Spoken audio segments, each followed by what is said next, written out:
What's going on, everybody? It's Sasha, your licensed real estate market expert here in Charlotte. And today we're going to be talking to Chris Delbridge from Herb and Young Insurance.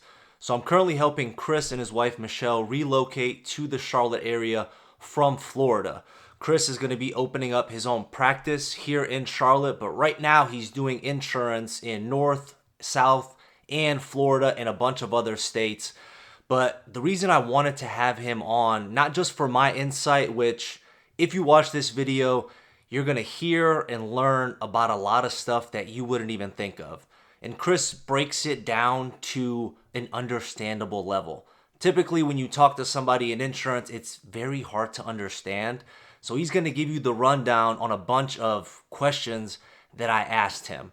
So the reason I wanted to make this video, I've been doing the market reports, I've been doing the live Q&As, and I get asked about insurance a lot. And it's something that's been coming up almost on every transaction. If you have a house that is built 2005 and under, there's a very good chance you might run into something with insurance. Mainly buyers, but also sellers. This is something sellers need to know before you get into selling the house, before you get into the transaction. And especially it's important for buyers because North Carolina, we have a non-refundable due diligence fee. So if you can avoid something potentially happening later on prior to closing, if you could avoid losing your due diligence money, if you can avoid the headache of, calling movers, getting everything situated, the sellers moving out of their house, scheduling things, and if you want kind of a smooth transaction, we're going to talk about a couple things that you can do prior to submitting an offer to make sure that there's not going to be any issues with getting the home insured. So again, if there's any questions you guys have for me personally, you can always call, text, or email me anytime. I love to answer any questions you may have. I love to help you in this real estate market here in Charlotte. And I'm also going to attach Chris's info right there down below in the description. So if you have questions for him and you want to reach out to him personally, you're more than welcome to do so. So do me a favor, hit the like button, hit the subscribe button. Now let's get into the video. So I am here with Chris Delbridge from Herb and Young Insurance. We're currently helping Chris, transition to here in North Carolina. So if any of you guys have questions, once he's down here, you're able to meet with him in person. And obviously I'll have all his contact information linked down below. But Chris, the reason, man, I wanted to have you on, and like we talked about a second ago, I've never done a Zoom thing like this or anything like that. But I've been getting so many questions in regards to insurance. When I'm doing my market updates, when I'm doing my live Q&As, because the real estate market has changed so much, there's so many other sections that have also changed, and insurance being one of the biggest that I've personally seen in regards to, negotiating. And I don't think there's ever been a more important time to figure out hey, when was the roof replaced, when was this done, because we've seen it hinder people from buying a house. Insurance company won't cover it, they ask you to replace it, and obviously it's a very big expense. So really quick, if you just want to introduce yourself to the people, let them know a little bit how long you've been in the industry, and we'll kind of dive into some of the stuff we just talked about.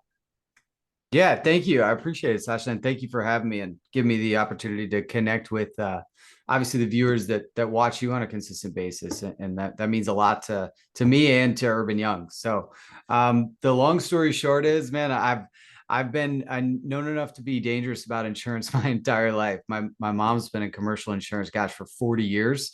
So I've been in insurance myself for 8 now, 7 of them with Herb and Young. Where now I've had the opportunity. I used to, and now I'm still a little bit leading a team in Melbourne, but I'm focusing a lot of efforts in Melbourne, Florida, and focusing a lot of efforts into marketing and building something within the Charlotte area that opening up an agency under Herb and Young in upcoming months. I mean, the only thing is I got to get there. So that's going to be in the next couple of months, but it's been something that's 2 years in the works. So, it's something that it's a non consumer friendly product with most of this stuff, specifically homeowners insurance. So I'm not going to use a bunch of insurance agent jargon. I'm going to Right, make right. sure that it's easy for somebody to understand that we're talking to. Yeah, that's exactly why I wanted to have you on, man. I know like the least basic stuff in order to help a home buyer or seller, but when it comes to, like you said, your guys' jargon and all that, I have no idea what's going on. So it's one of those things. This is a learning experience for me, more so than even the people that are going to be watching this. Yeah. So I mean, let's dive into it, man. Why have we seen these prices for insurance rise so much? Like my car insurance, it's literally up over a third. I used to pay like $105 a month. In the last 2 years, I think now I'm paying 147 a month. And obviously my property insurance went up too. What's kind of the biggest factors in regards to why this is, happened so much? Yeah. So for the property side, it's a little bit different than the auto side. Inflation has been a factor on both sides, but for the property side, the biggest thing has been the uptick of natural disasters. That's been a big deal, and a lot of things that have happened throughout the U.S. I'd say specific to a North Carolina, South Carolina. That's another reason why, specifically in those areas, the prices are going up because insurance is a game of risk at the end of the day. And what insurance companies buy for their own insurance is called reinsurance. And reinsurance basically is a catastrophic fund where, in the event there was a catastrophe where they didn't have enough money on hand, they dip into their own insurance policy and pay a client. In Florida, it's a very easy way to explain it, and that's where I'm obviously from. So the easiest way, like, what if a hurricane went up the entire state? If a hurricane went up the entire state in Florida, all those carriers that represent in Florida wouldn't have enough money on hand, so they would dip into their policy and be able to pay their policyholders in the midst of all that. So because of the natural disasters and the uptick of those, when all insurance companies are going to get insurance, their own insurance, reinsurance, it's sometimes 70 to 80% higher. Like we've seen it throughout the years. And then at the end of the day, that just gets passed to the consumer. So where I'm moving from and moving to, the premiums are very different. I mean, Florida is the craziest market in the nation when it comes to premiums. They pay 4 times the national average. I'm seeing like an average homeowner's cost from anywhere from like 1,400 to 1,900 in North Carolina, South Carolina higher because you got more coastal risk exposure in that market. And then you go to the other side of that equation, the auto question that you mentioned, inflation data. You look at the inflation data; it's the highest of any inflation data with any kind of item Yeah. that anyone Yeah. purchases, and it's been in combination with the inflation, but also thefts have gone up, I think, 23% in the entire US. And it's funny, and a lot of people know TikTok. I'm not on TikTok. I don't know if you are, but I'm not No, holding that I'm against a you grown man. I'm a grown if man. you are. But there was a page called the Kia Boys. The Kia Boys basically went around and videoed how to break into Hyundais and Kias, and it went viral. And then all of a sudden, everyone realized that it was super easy to break into cars. So then you got that going on in combination with there was even like if you had a Hyundai or Kia, it was tough for you to get insurance because it was such a high risk. So the long story short to it is there's been an uptick in claims, an uptick in costs for insurance companies' insurance, and that all gets passed to the consumer. Unfortunately, that's just kind of what it is, you know. So that's a little bit of why and what. And I'd say the biggest kind of thing that somebody could do if that happens to them is go to somebody independent. An independent agent's going to have multiple options that they can shop the market and they can see what's going to be the best solution for them and their particular niche and what's going to be best for their angle and how to navigate this crazy market.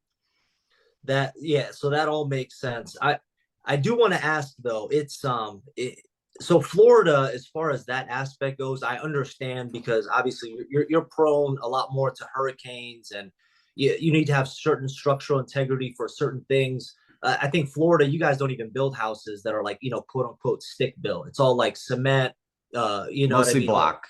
Yeah, Yeah. yeah, mostly block. So I get from that aspect, but as far as like considering North Carolina and South Carolina, just because we have a coastal line so essentially that coastal line affects us, even though like me and Charlotte, we're, 2.5 hours away from the coast. We still get those costs passed down to us because of association, essentially. Association, but yeah, it really South Carolina's hit more of it just because of the coastal exposure of it. Yeah. But yeah, it's kind of interesting because I mean Charlotte's right on the border, so it's like you could throw a rock and hit South Carolina in a lot of places. But literally on one side of the street, if it's North Carolina, it's going to be a lower price than if you're on the other side of the street for South Carolina. There's just limited markets, which then influences pricing to the consumer. Okay. And what so you're an insurance broker. So essentially you don't have an insurance company. You somebody asks you for a quote, you shop around all the major carriers, see what the best coverage they can get for, the best amount of money and things like that. What are you seeing as far as most what's their stopping point when insuring a house? Because I've seen companies that are like, hey, this roof is 15 years old. We don't want to insure it. And to me and to everybody else, it makes no sense because you have a 30-year architectural shingle roof that should last you 25 to 30 years. Why are they not wanting to, some of these companies, why are they not wanting to cover even half of, the potential lifespan of the roof? Yeah, good question. And when I answer this, remember I'm the messenger, so you can't get mad at me. All right. No, no, nobody will. But insurance, like I said earlier, it's a game of risk. And insurance carriers have seen most of the time it's 20 years from what I'm seeing on a shingle roof. In a tile roof, you're going to get a little bit more. On a metal roof, you're going to get a little bit more. Not as common in a North and South Carolina. A lot of shingle roofs. For a 3-tab roof, which is like shingles laying side by side, that's a lower life expectancy than if they were overlapping, like an architectural shingle roof that's more common. Long story short, if there's an older roof and there's a natural disaster, a huge storm that comes by, and all these policies come with replacement costs. So if they're saying that, hey, you have an older roof, let's say it's an 18-year-old, or we'll say it's a 22-year-old roof versus somebody that has a 10-year-old roof, somebody that went through that same peril, the same natural disaster, the insurance company is basically having to pay the same amount for somebody that had an older roof that somebody had a newer roof. So they're limiting the exposure for what you're going to get for replacement costs that basically is new for old versus actual cash value, which is the consumer being held at a percentage base that it would be depreciated at. Does that make sense? Yeah, yeah. So long story short, if you have replacement costs, you're getting new for old. If you have actual cash value, which is what a lot of companies do over 20 years when the roof is, that means that basically they're more or less like the roof is slowly getting self-insured by the policyholder because it's every year it's going to get older and depreciate.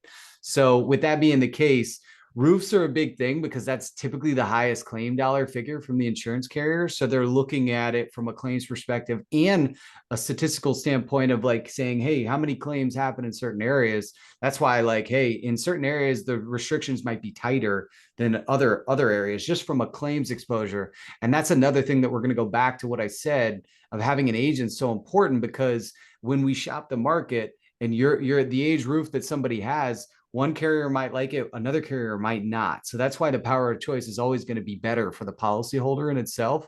But it's the if I could, sum it all up, what we're talking about is the largest claim exposure from a cost standpoint from the insurer.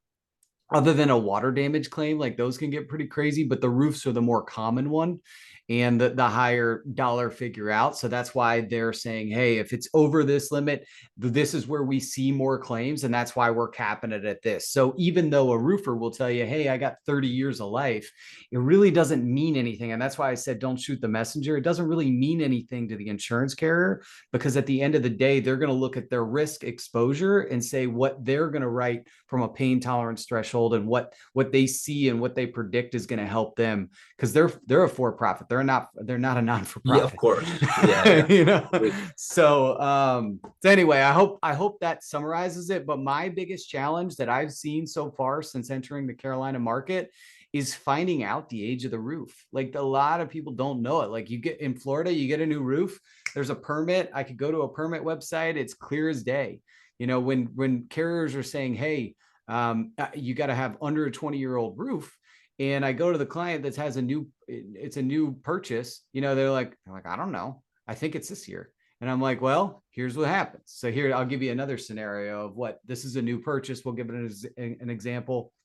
Say it's a, 1990, or later home, but they Hmm. think the roof is replaced in the last 15 years. Okay. So I'll put, roof's 15 years old, and I'll say, hey, Mr. Customer, Mrs. Customer, this is the worst thing that could happen. If I put this as an estimated age, they're gonna send out an inspector. Once the inspector comes out, they're gonna determine, more or less what the actual age of that roof is. If they consider it to be newer, it's going to be a credit on the policy. If they consider it to be older, it could be a surcharge and affect the valuation of what we were talking about. Typically for that Hmm. shingle roof, it's going to be, if it's 20 years or newer, you're going to get replacement costs. If they determine that it's older than 20, by the condition, they have the right to cancel you pending if you want to replace the roof or not, by a certain amount of time, or they change the valuation to actual cash value. So I know a little bit more than you asked for, but that's the biggest thing that I see, because I'm like saying, hey,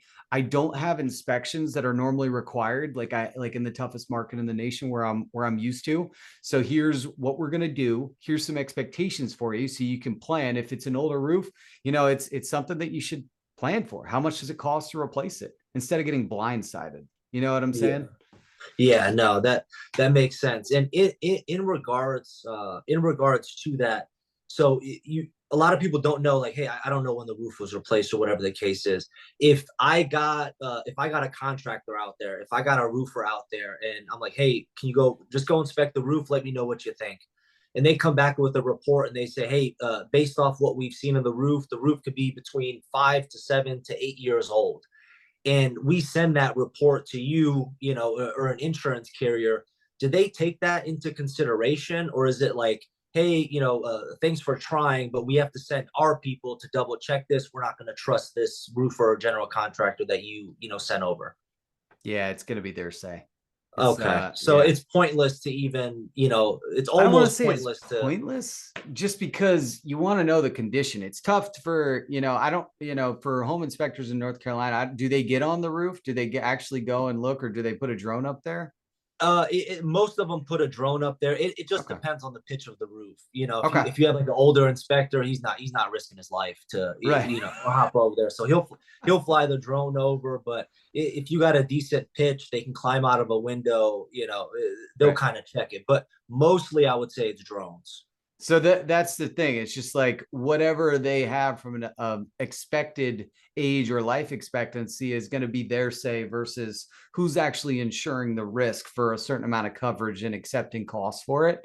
Yeah. So that's where it's like it's going to be more the insurance company. I think that's leverage in the event that someone needed to fight and say, hey, no, I know you determined this, but we have, a professional to determine this. What can we do from here? I think that could be an occasion by occasion basis, but I wouldn't use that as like, for every certain scenario. I think it's good for the buyer to have that information, and for somebody to, because that is the biggest, from what I'm seeing, things that, other than like, I mean, there's a lot of things that go into the cost of your insurance, like your financial history, the claims that you've had at previous properties. But that roof is a big one right now, and it's going to continue to be one. So Yeah. knowing that if you're going to purchase a large asset like a house, it's good to know, what your risk exposure is on things that you're going to need to potentially replace in upcoming years, just as a home buyer.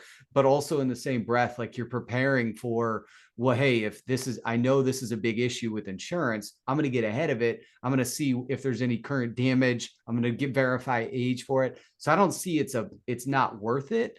But at the end of the day, it is going to be more determined from the insurance carrier inspector for actual say of the risk exposure, Yeah. because that's going to go underwriting at that carrier, and they're going to determine it from there.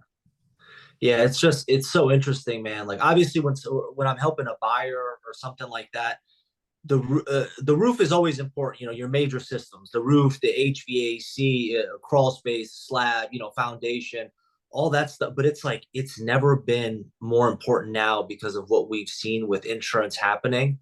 And I just want people to know, like, what can people do to potentially avoid, because obviously in North Carolina, we have the due diligence fee. South Carolina, you have a termination fee, which is a non-refundable deposit. Mhm. I've seen people get a little bit overzealous and, they want a house so bad. Maybe they don't pay attention. So I'm not a roofer. I can take a look. I have a pretty good idea and let you know if it's like original, or if it's potentially been replaced in the last 5 or 10 years. But from that 10 to 20 to 30 years, I don't know, Right. so I'm kind of there. What can someone do? For example, if someone wants to write an offer, could they contact you and, give you the house address, give you the potential information about the roof, and then you maybe let them know, like, hey, there's a really good chance we can insure you so they can feel more comfortable, moving forward with a home? Is there anything somebody can do, you know what I mean, to try to get ahead of it without potentially having to put like their due diligence money at risk? Yeah, no, great question. It's kind of like it's not a blanket answer for that. So I'm going to kind of have to give some examples that, my first thing would be going into the listing. You can kind of see sometimes they put a roof age. Like I'm going to be looking for a roof age. So I'm going to try and find a permit for it. I don't find a lot of permits. You're going to then get obviously a home inspection during this process. What does that home inspector say? Someone that's licensed to be able to do this stuff and determine that. So if a roof is older and we're closer to that 20-year mark, and you're getting a mortgage, they're going to need replacement costs. So I'm going to have the conversation that says, hey, if we're under 20 and we don't know, we're not confirmed, I'm going to be able to get you insurance. I'm going to be able to get you to the closing table. But once again, preparing somebody for the expectations of that, the insurance carrier is going to send somebody out. And if they determine that it's older than this, here's what could happen. So it's one of those things. If it's older, if it's closer to 20, I just feel like it's in somebody's best interest to see what it would cost to replace it. If you're buying a max dollar figure home and that's going to throw you off and kill you, as soon as you get in there type of deal, because you put all this money in a down payment, you're not prepared to 15, 20,000, whatever it is to replace the roof. That could be a tough exposure. But if you know that ahead of time and you're not blindsided by it, that's where at least you can kind of plan for it, a plan of attack, instead of saying, oh my gosh, this is such a huge payment now. I just did this, invested all this money in this property. So it's a tough one to answer with a, hey, this is exactly what you should Right. do. But I'm going to use as many tools as I have to be able to figure out that information. But I really think the inspector determined, obviously with someone like yourself, when you're working with an inspector and say, hey, this roof looks a little old. It might be tough to insure. What do you think the age is? Did you find legit information of when this was replaced? Obviously, if you don't know, you go to the seller's agent and then talk to the sellers to see if they potentially know. But it's just a huge question mark. It really depends on the situation. But the older it gets to that 20, more preparing for what it looks like if you did need to replace it. Yeah, the only thing with like going to not always, a lot of people try to give you kind of a good idea of like, hey, we did this work around this time frame, but a lot of times, man, especially now, it's interesting because people bought houses 3, 4, 5 years ago and they're starting to sell them. So what Mm-hmm. I'm seeing like on the disclosures is like, hey, unknown, like we bought the house, the previous owner didn't know, and we didn't personally replace the roof in the last 5 years of ownership.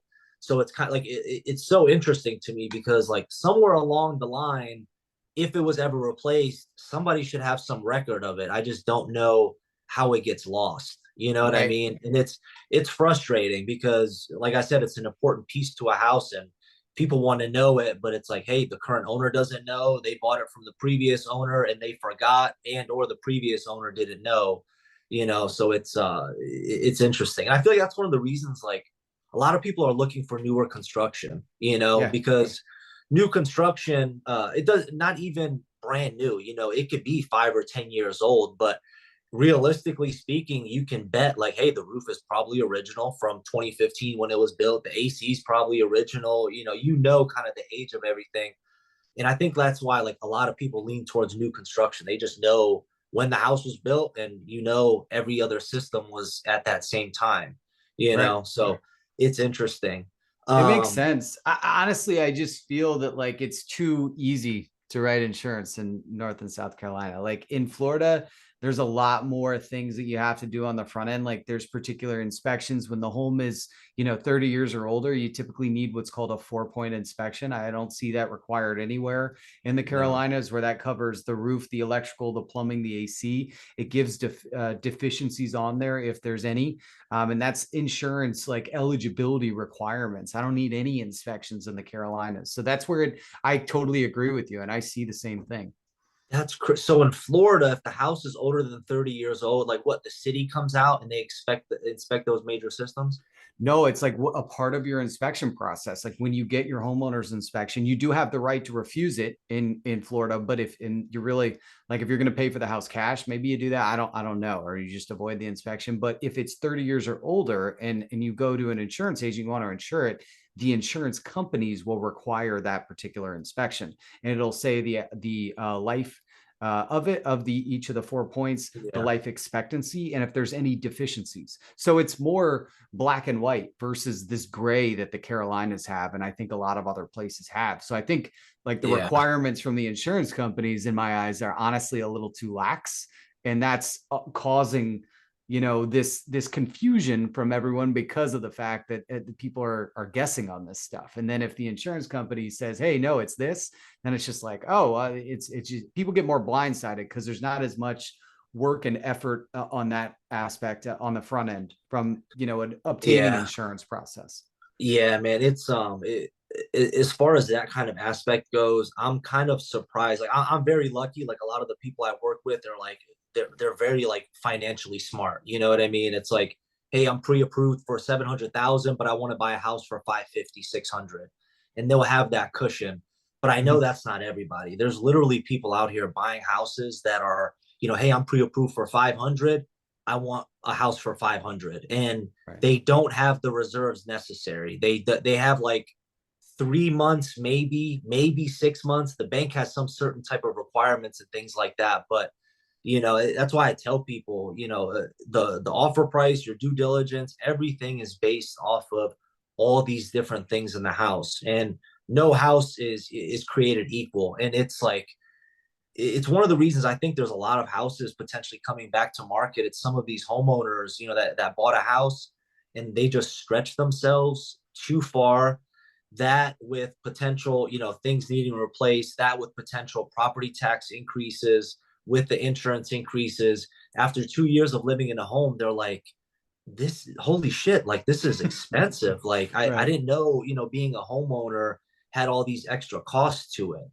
So it's interesting, man. I'm curious to see what'll happen in the future, especially with like the generation that we have that's older, like the baby boomers, the 65 plus, because they bought these houses for like, super cheap. Now their property taxes have went up 3 4x.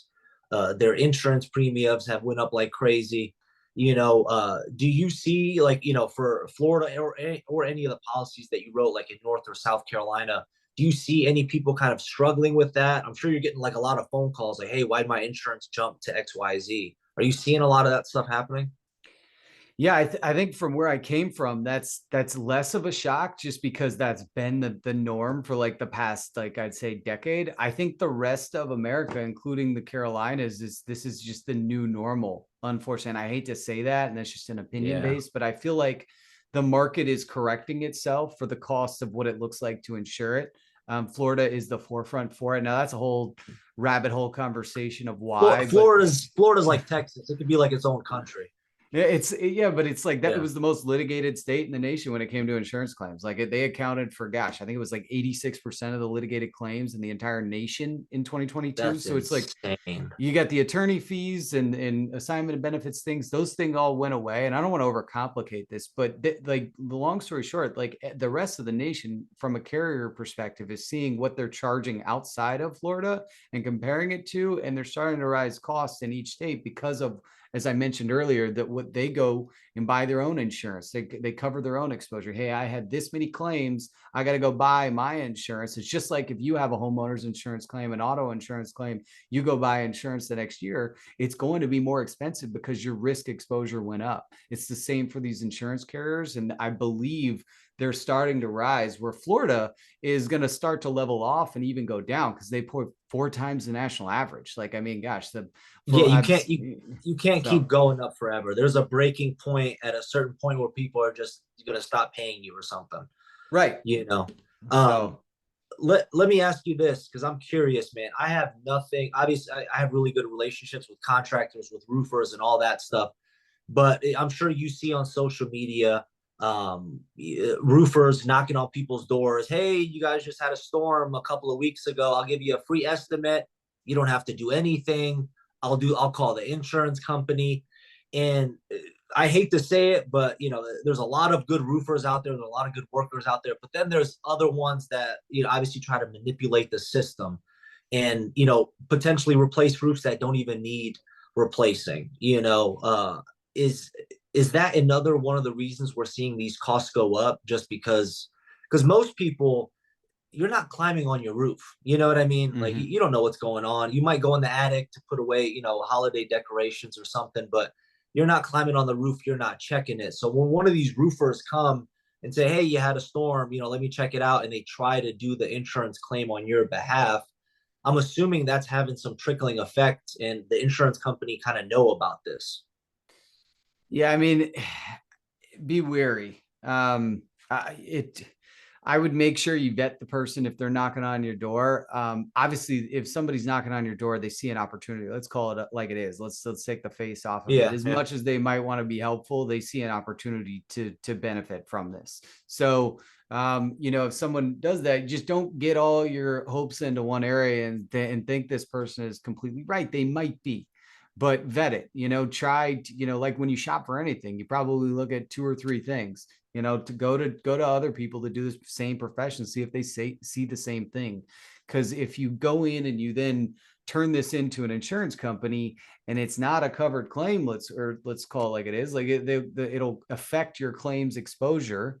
So it'll show a claim close out at $0, and that could affect your eligibility from insurance. And then you're also admitting damage to the insurance carrier, so they're going to want to make sure it's fixed. So it can open up a can of worms, especially if you go from the insurance angle that potentially someone's not prepared to do when they were just like, oh, this person said I could, get a free roof type of deal. So it's just be careful, I'd say, is the best advice I could give, and yeah. just make sure that multiple people are saying the same thing. And if you feel confident that this is something because you trust the people that you're connecting with and you trust the person that you're working with, then I'd feel more confident than from the insurance carrier perspective of getting done. But it is, at the end of the day, it's going to be in the eyes of an adjuster saying that they can tie something from one event. That's how this gets done. It's not like multiple events, because as a roof gets older, that's where it's like it depreciates in value, and they're going to have to determine most of the damages from one area or one peril event to be covered under your homeowner's insurance. So if it's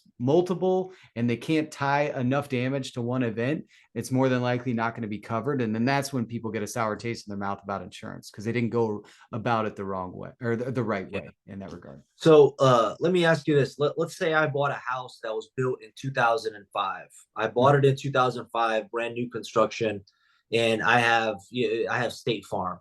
I have them all the way up until 2024. So 19 years. Mm-hmm. What did like I have insurance on the house. I'm going to sell the house, and now the buyer can't get insured. Why is that? Do insurance companies, do they start changing your policy as your house ages, as your roof changes? You know what I mean? Or is it because I get a lot of people saying, as far as the seller goes, like, hey, I have insurance on the house. The buyer shouldn't have an issue getting insurance because I'm currently insured. Correct. That's a very common thing, unfortunately, because renewal guidelines are very different from new business guidelines. Just think about it this way, like and taking the face off, it would be very simple to understand. You're giving an insurance company an a way to say that they're not going to insure the property, where it's more difficult to do that. Like when you have a current policy, that it is re-underwritten typically every like 5 years, depending on the carrier.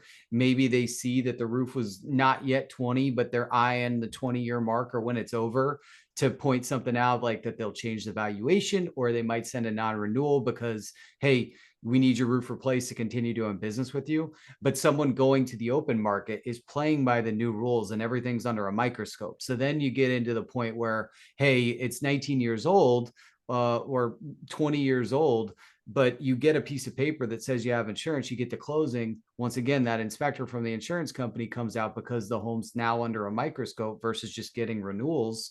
That's where things change. You know what I'm saying? So, So um, essentially, you opened up the door for them to inspect this house and potentially try to get some more money from you.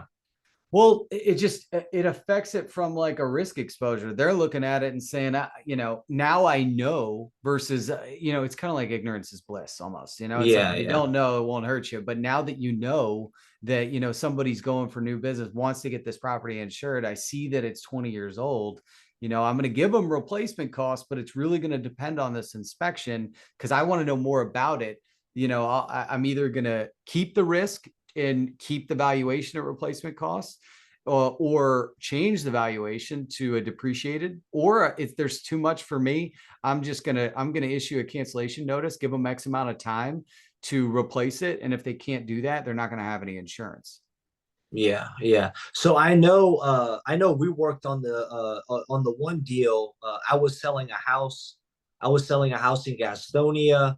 The buyer for that house was having trouble getting insured, and I sent them to you, and you were able to cover them.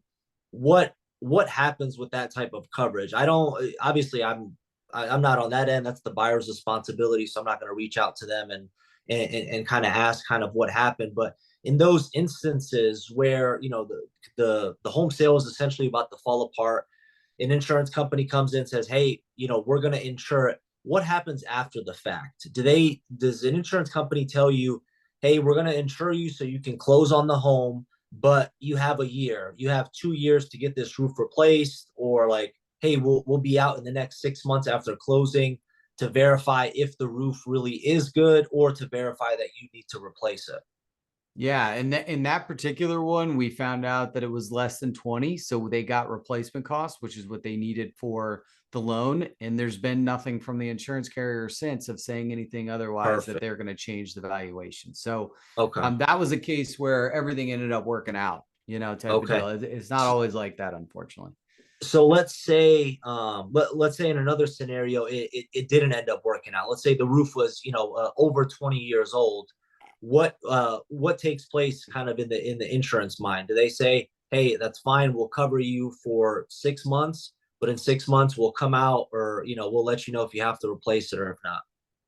Yeah, I mean it's difficult to answer as like a blanket answer for this one, but as I said, like they're gonna send somebody out and they're gonna look at the roof. They're gonna figure out, hey, what was reported on the front end, and that's maybe an estimate by the person that I'm helping insure or anyone that's helping insure. We put, hey, that it's 17 years old, it's gonna qualify for replacement costs. The insurance carrier goes out and says, this looks like it's older than 20. I'm going to change the valuation. So I go from replacement cost to the actual cash value, which just means that it's depreciated, which honestly, I only know enough to be dangerous on the loan aspect because I work with a lot of professionals like yourself that are involved in obviously the front end of somebody needing insurance. That's the easiest way for me to round somebody's portfolio out transparently. Right. So I partner with a lot of residential lenders and realtors. So, I mean, really, when you're under a microscope in an underwriting aspect, that's when they look at all this information. When you get to the closing point, that's where things change a little bit. And if evaluations change from like a replacement cost to an actual cash value, that's typically not as big of an issue, or if that's something that happens at renewal. Now, if there's a notice of cancellation or a non-renewal, that lender is listed on that insurance policy, and they get all the same documents that the insured would. So if there's something that's issued as a cancellation, that's where things get a little bit sticky. And somebody, if they're issued a cancellation, that means that there was too much risk for the insurer. So what somebody needs to do is to go get new insurance, which is sticky in that scenario, because if you've been canceled, declined, or non-renewed in the last 3 years, you have to list that on every insurance carrier application that you're going to go to. And if they just got canceled for the roof, you're going to have to say yes. You're going to have to say why, Yeah. and everyone's going to say no. So then the worst case scenario is you have to get forced place insurance from the lender, which means that they're getting coverage for the loan and it's their name on the insurance policy, which is normally a lot more than if you went to go get it yourself. Um, Yeah. and you like it's coverage for them. So like whenever, like let's say you try and you go replace the roof, you fix this issue in that scenario. If you're over 30, 45 days of lapse in coverage because the policy would be in the lender's name for this forced place coverage, a lot of carriers are not going to accept you because of the fact that they don't take a lapse over that time. So you're very limited, which is it influences pricing. So it's kind of, I'm trying to give you a bunch of different angles for that answer because it's tough to answer. Just say, hey, this is exactly what happens. But the worst case scenario is either changing the valuation or getting a notice of cancellation. And then when you get a notice of cancellation, they do have the right to cancel you on the spot. I've never really seen that happen transparently. They usually Yeah. give you a certain amount of time to do so. That's when you're in reaction standpoint of saying, okay, well, now I got to get a licensed roofer. How much is this going to cost? When can I get this done by? Is it going to be before the cancellation, et cetera? So That's yeah, that's the whole thing. I hate being reactionary. So like everything I'm doing is just upfront. You know what I mean? Like I try to tell people like all of this information. I try to like it's like drinking, water from a fire hose. I try to give them as much information as possible so you know exactly what you're getting into because I don't want to run into these issues down the line. And especially it's something like a house you're hiring movers, you're planning your move, you're breaking your lease, you're selling your house. There's so many moving parts, and if somebody could just avoid something so small as like, hey, knowing the age of the roof, or knowing, hey, how can I get ahead of this to make sure I don't have these hiccups later down the line, it can save you your sanity. You know what I mean? yeah, So yeah. it's so important for people to know this stuff. What if you were, I'll say more so a buyer rather than a seller, because like you said, when a house goes up for sale, it essentially opens up that house to being under that microscope. Right. So for a buyer, what would you say would be like the top three things that they could potentially do in order to not run into a potential issue that could affect closing as far as the property insurance? Yeah. Damage on the property that's reported on the home inspection. That's something that if it was noticed, then it's obviously more than likely going to get Mm-hmm. noticed if there's, an inspection post.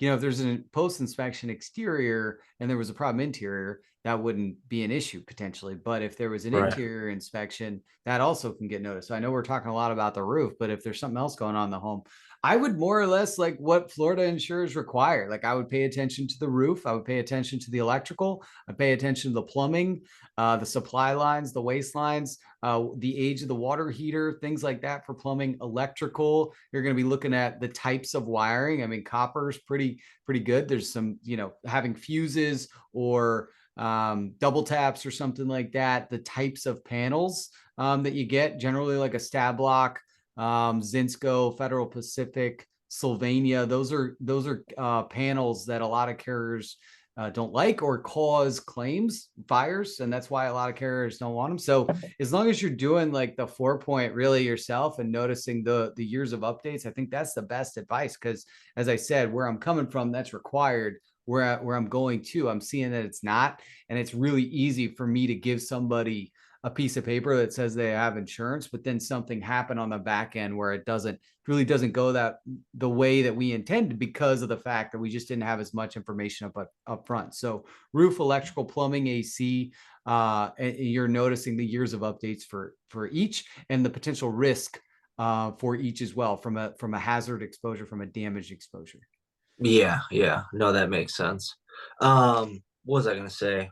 I'm trying to think. I got an email. Let me see. Let me see if this kind of makes sense here. Mhm.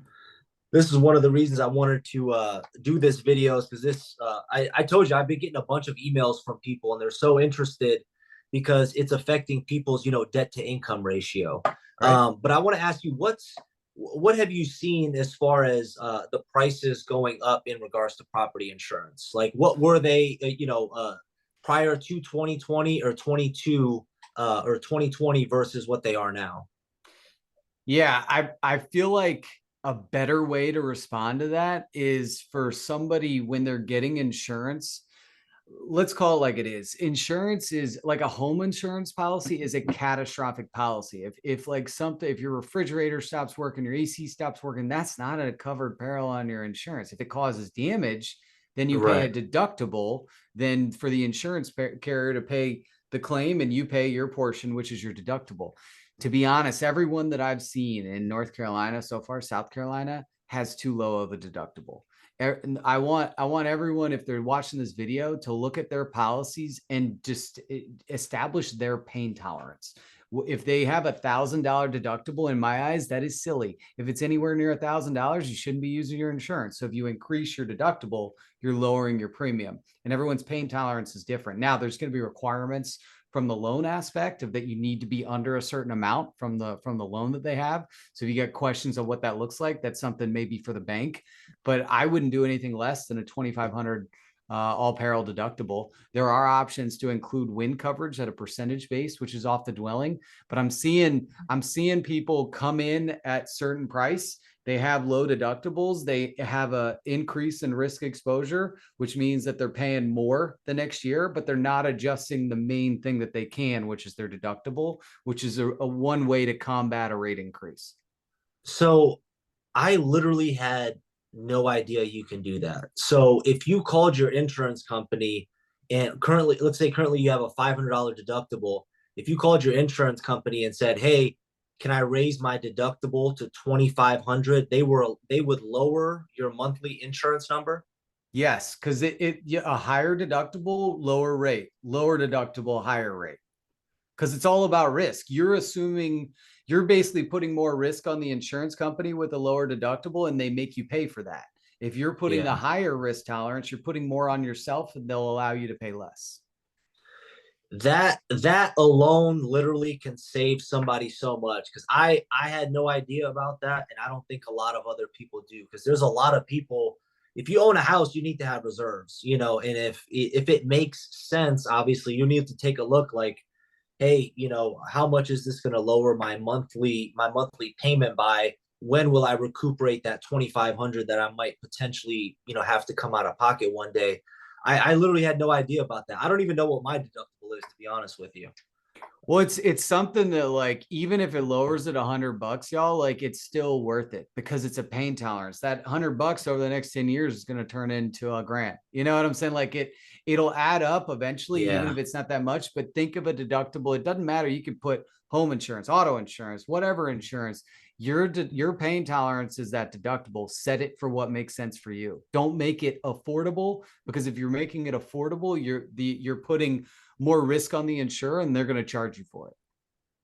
Yeah, yeah. So it's basically a way of telling the insurer, like, hey, if something happens, I got this. I have some Right. money, so they feel more comfortable having you pay less per month.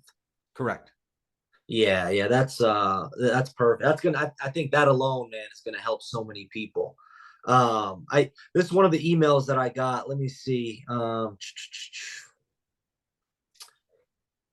What's going on with home insurance in North Carolina? There was a rate increase of 20 to 100% requested by insurance companies at the beginning of the year. And it seems like the debate still goes on, but I couldn't find a good summary.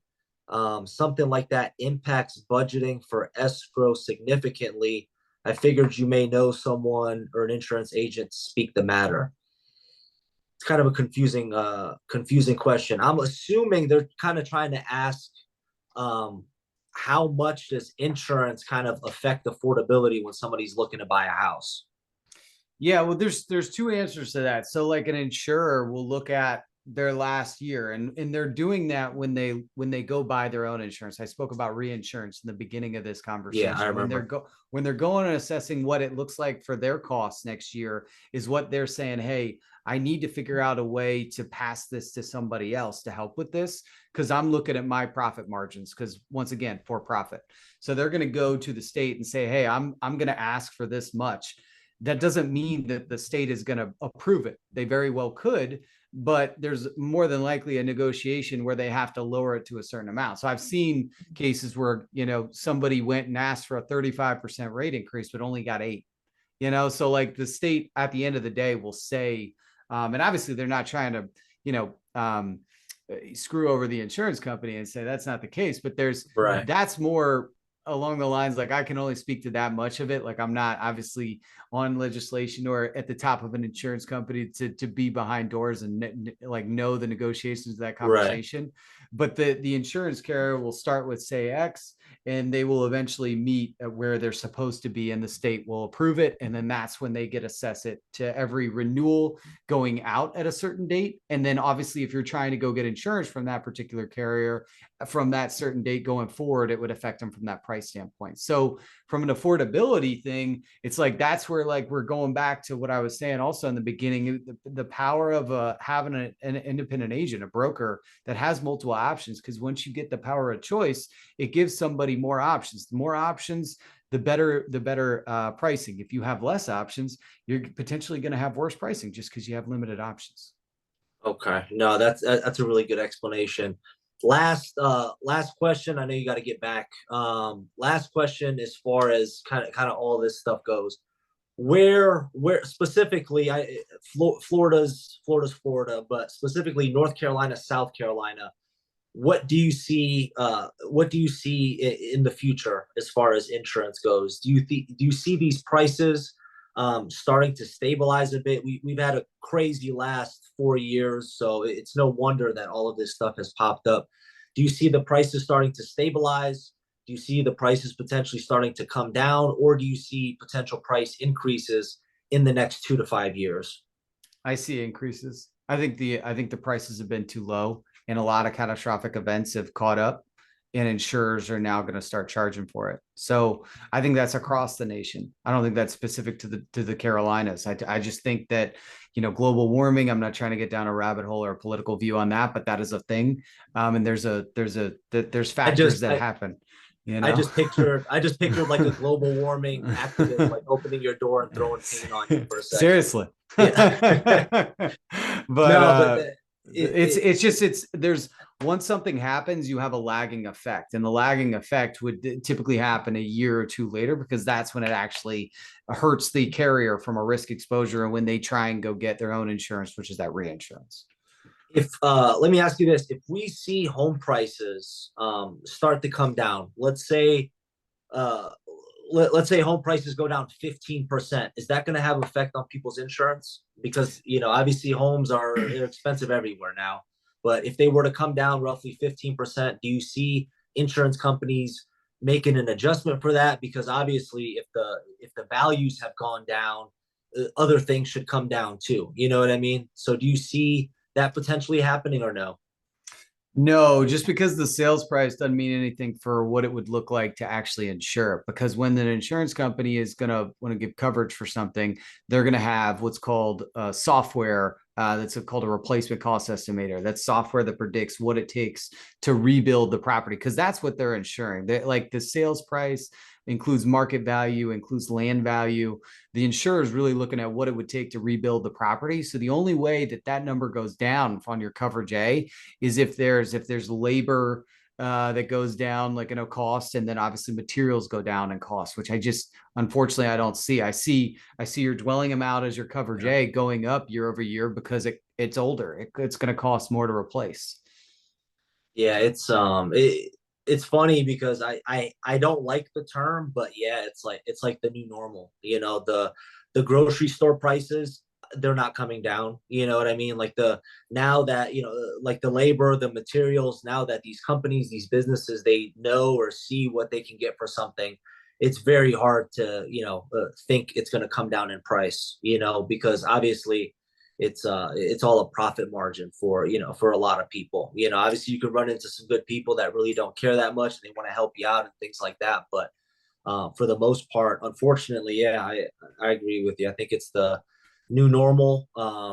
As every month goes by, people get adjusted to these higher prices, and it's interesting to see. We're always on the move. Things are moving quickly and things, but if you really just take a little bit of time to think about, like, man, how much things have changed in these last 4 years, it's drastic. Mhm. In a lot of different areas, everywhere, Yeah. everywhere. So it's interesting. But Chris, man, I appreciate you coming on here. Obviously, we're working on getting you moved down here, man. So I'm excited about it, and all your information is going to be linked down below. So your cell phone number, your email address, and anybody watching this, you guys can always call, text, or email Chris. He'd love to help you and figure out how he can best serve you as far as pre-offer, getting you insurance at the right place at the right price and things like that. But Chris, if there's anything you want to say to the people or anything like that, feel free, my friend.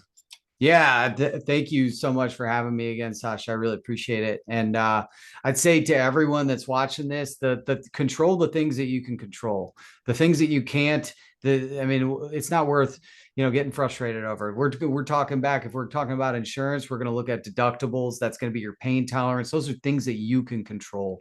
If you have a really low deductible, us increasing the deductible, that's going to decrease your price. Also, if one product went up, let's say your homeowner's insurance went up, and if you have a bundle, let's say, and you move your homeowner's insurance and you leave your auto insurance where it is, your auto insurance is going to go up in that example because it was bundled to something else. So when you go to your independent agent, show them what you're working with from a risk exposure and look at your entire portfolio, because if you can fit it in the box of one company, then they're going to, that you have more a stake with that company, and they give you a better price in return. And in Florida, where I come from, bundles don't exist. Yeah, the rest of the US, that's actually a thing, and specifically in the Carolinas. So if you're going to say, hey, I know I have one problem, this is my homeowner's insurance, but you're probably going to want to show everything that you have just so they can assess it and advise what's going to be the best for each. But more than likely, it's going to make each product less expensive when you put it in one place.